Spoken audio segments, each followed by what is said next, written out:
예수를 나의 구주 삼고 성령과 피로써 거듭나니 이 세상에서 내 영혼이 하늘의 영광 누리도다. 이것이 나의 간증이요 이것이 나의 찬송일세. 나 사는 동안 끊임없이 구주를 찬송하리로다. 온전히 주께 맡긴 내 영, 사랑의 음성을 듣는 중에 천사들 왕래하는 것과 하늘의 영광 보리로다. 이것이 나의 간증이요 이것이 나의 찬송일세. 나 사는 동안 끊임없이 구주를 찬송하리로다.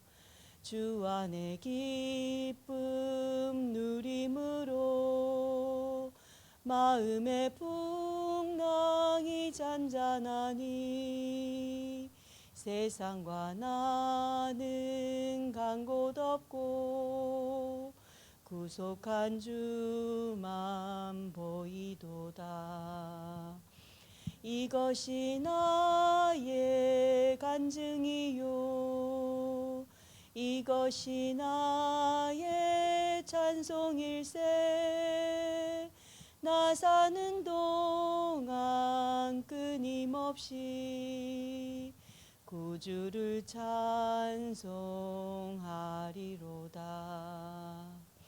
아멘. 사랑의 하나님 아버지, 오늘도 예배와 말씀을 통해 온전한 하나님의 형상이 회복되는 전도자의 날로 인도하여 주옵소서. 말씀이 들려지고 믿음이 회복되어 반드시 따라오는 말씀 성취의 역사를 누리고 전달케 하여 주옵소서. 예수 그리스도의 이름으로 기도합니다. 아멘. 오늘 말씀은 사도행전 1장 1절입니다. 사도행전 1장 1절 한 절을 한 목소리로 함께 합독하도록 하겠습니다. 데오빌러여, 내가 먼저 쓴 글에는 무릇 예수께서 행하시며 가르치시기를 시작하심부터. 아멘.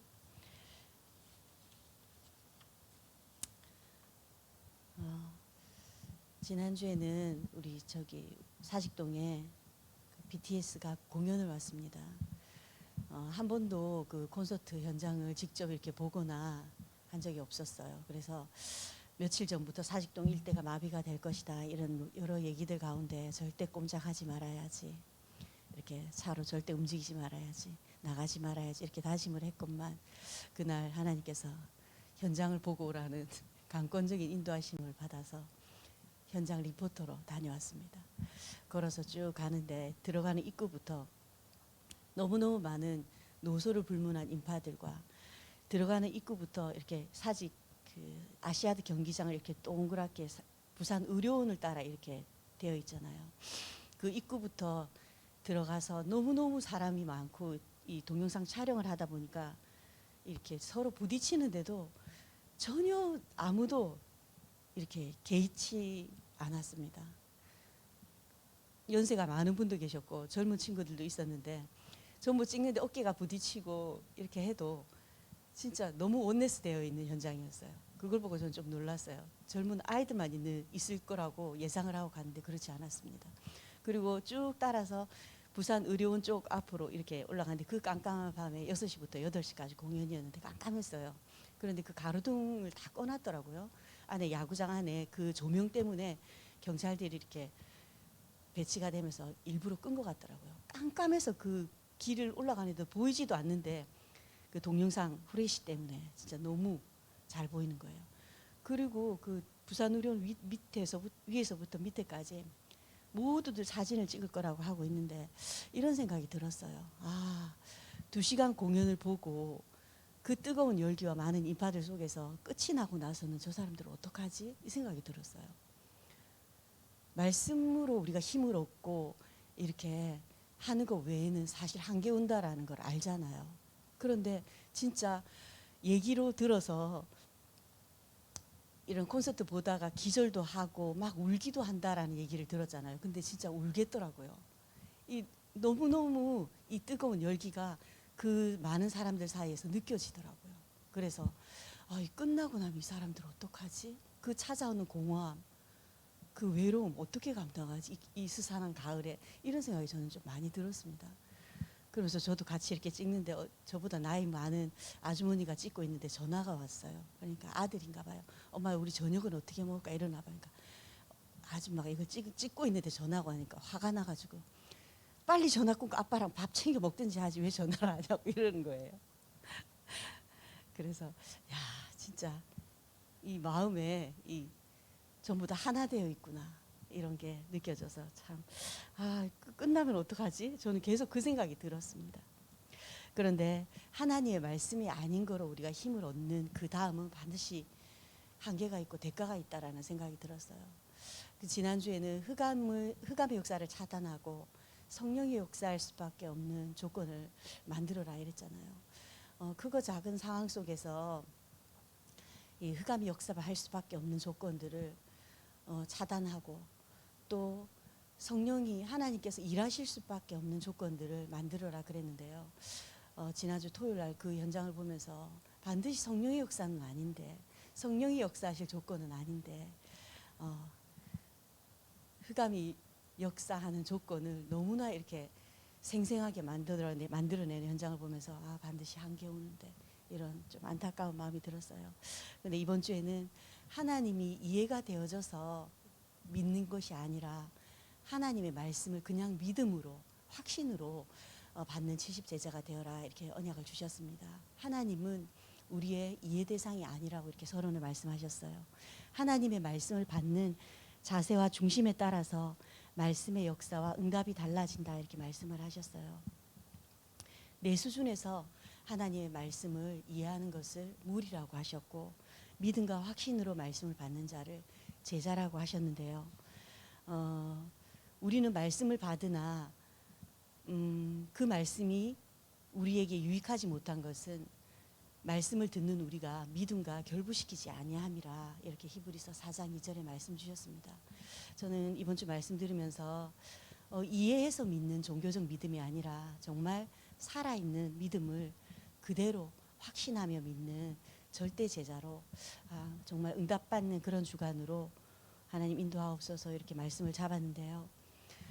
그 받은 말씀이 믿음과 결부될 때 우리에게 그 말씀의 성취의 역사가 일어난다고 언약하셨거든요. 이번 주에 정말 한계가 없는 마르지 않는 생수 같은 오직 유일한 하나님의 말씀으로 정말 이해되어져서 믿는 것이 아니라 무조건적인 믿음과 확신으로 말씀을 받는 그런 70제자의 응답을 함께 누리셨으면 좋겠습니다. 오늘 말씀은 이정표와 삶의 답 포럼 말씀 포럼입니다. 새 가족에게 가장 필요한 것이 삶의 답을 찾는 포럼이고 이것이 진정한 상담입니다. 가장 먼저 해야 되는 것이 말씀 포럼입니다. 예수께서는 감람원에서 하나님 나라의 일을 두고 말씀 포럼을 본격적으로 하셨습니다. 위에서 내리는 힘이 무엇인지를 설명하신 것입니다. 이 힘이 우리에게 가장 필요하기 때문입니다. 누가도 데오빌로에게 먼저 쓴 글인 누가복음을 통해 삶의 답을 주는 말씀 포럼을 하였습니다. 삶의 답을 찾는 진정한 포럼을 해줘라. 진정한 상담을 해줘라. 그러기 위해서는 예수 그리스도 이분이 누구인지 그것부터 알아야 된다. 이렇게 말씀하셨어요. 창세전부터 계신 분입니다. 이 사실을 알면 모든 과거, 운명, 재앙이 나와 상관없이 된다. 왜인가요? 우리의 과거를 끝내시고 축복으로 바꿔버리신 분이기 때문입니다. 예수 그리스도는 성육신하여 보이도록 오신 분입니다. 이 언약 잡은 것을 믿음, 영접, 구원이라고 합니다. 이때 내 속에 성령이 역사하시게 되어 있습니다. 1번입니다. 버릴 것. 예수님은 산상보훈을 통해 버릴 것과 참된 복이 무엇인지 말씀하셨습니다. 내가 당하는 어려움 때문에 모든 것을 해결하신 그리스도 앞에 서게 된 것이 가장 큰 복입니다. 산상보훈에서 가장 많이 나온 단어가 천국입니다. 천국이 그들의 것이미요. 너희는 먼저 그의 나라와 그의 의를 구하라. 그리고 무너질 모래가 아니라 반석 위에 세운 집을 말씀하셨습니다. 이것을 알아야 신앙생활이 됩니다. 토요 핵심 메시지에서 전도자는 새로운 점검을 해라 이렇게 언약 주셨어요. 지금 생각하고 있는 내가 나 자체이고 이것이 미래이다. 지금 내가 분노, 원망, 미움으로 있다면 결국은 병에게 지게 될 것이다 이러셨어요. 상처, 어려움 속에 있다면 결국은 이것이 나의 운명이 될 것이다. 혼자 있을 때 나는 어떤 생각을 하나. 하지만 예배와 기도 속에 언약을 잡으면 성삼위 하나님의 보좌의 축복과 삼시대의 증인이 될 것이고 또 이 응답이 지금 오고 있는 것이다. 그러면서 지금에 감사해야 할 수 있어야 하고 그래야 다음 응답에도 감사할 수 있다. 이때 축복이 보인다. 보고 듣고 말하는 것을 바꾸라. 우리의 361을 138로 버릴 힘을 하나님께서 주셨다 이러셨어요. 2번입니다. 분별할 것. 마태복음 13장에 예수께서 겨자씨, 누룩, 보화가 감추인 밭, 보따리 장사의 값진 진주 비유를 드셨습니다. 우리가 가진 생명도 눈에 보이지 않지만 좋은 땅에 떨어지면 많은 열매를 맺는다고 하셨습니다. 길가, 가시밭, 돌밭에 떨어진 씨나 가라지도 신경 쓰지 말라고 하셨습니다. 그러면서 토요 메시지에서 그러셨어요. 분별할 것이 있다. 눈에 보이는 현실을 반드시 눈에 안 보이는 영적인 것으로 봐라 이러셨어요. 분별해라. 동기 버리면 된다. 그러기 위해서 시작은 보좌의 축복으로 하고 과정은 하나님의 나라 누림으로 하고 끝은 하나님 나라의 일을 맛보는 말씀 성취로 누리라 이러셨어요. 이때 치유가 서밋이라 하셨잖아요. 치유의 역사가 일어난다 이렇게 말씀 주셨습니다. 3번입니다. 확인할 것. 거의 다 체질대로 신앙생활을 하려고 합니다. 그래서 예수께서 너희는 나를 누구라 하느냐라고 물으셨습니다. 베드로가 주는 그리스도시요 살아계신 하나님의 아들이시니이다 라는 신앙 고백을 했을 때 예수께서는 너는 베드로라 이 반석 위에 내 교회를 세우리니 음부의 권세가 이기지 못하리라. 내가 천국 열쇠를 내게 주노라 라고 말씀하셨습니다. 중요한 결론은 마태복음 16장 20절입니다. 예수께서 그리스도인 것을 아무에게도 말하지 말라고 제자들에게 당부하십니다. 그 이유는 앞으로 받을 응답이 더 많기 때문입니다.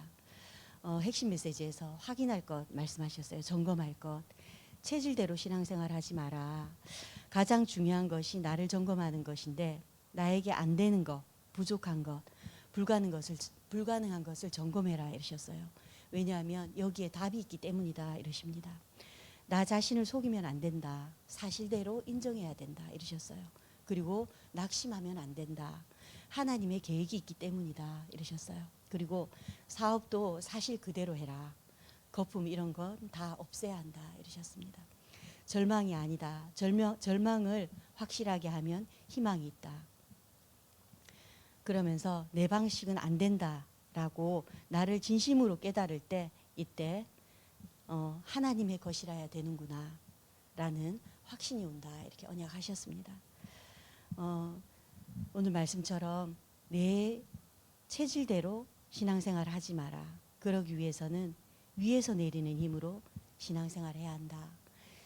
그리고 또 신앙생활 할 수 있도록 새 가족과 성도들을 말씀 포럼으로 도우라 이렇게 말씀하셨습니다. 오늘 이번 주 강단 말씀처럼 하나님이 이해되어져서 말씀을 하나님이 이해되어지네 그러고 믿는 것이 아니라 이해되어지지 않지만 무조건 믿음과 확신으로 말씀을 믿으라 이러셨어요.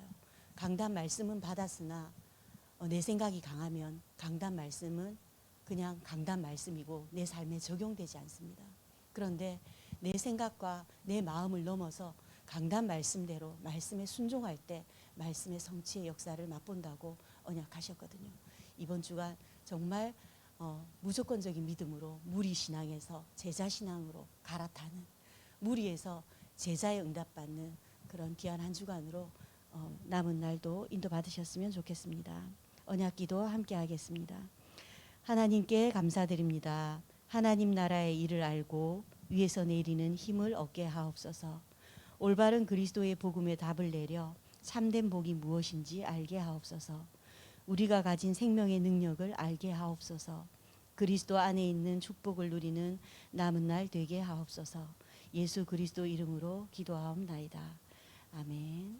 전능하신 하나님 아버지, 위에서 내리는 힘이 무엇인지 증인으로 먼저 누리고 선포케 하여 주옵소서. 우리의 체질대로 했던 신앙생활이 주는 그리스도시요 살아계신 하나님의 아들이라 고백한 베드로의 고백처럼 예수님이 누구신지 정확히 알고 전달하는 살리는 자의 사명 감당케 하여 주옵소서. 예수 그리스도의 이름으로 기도합니다. 아멘.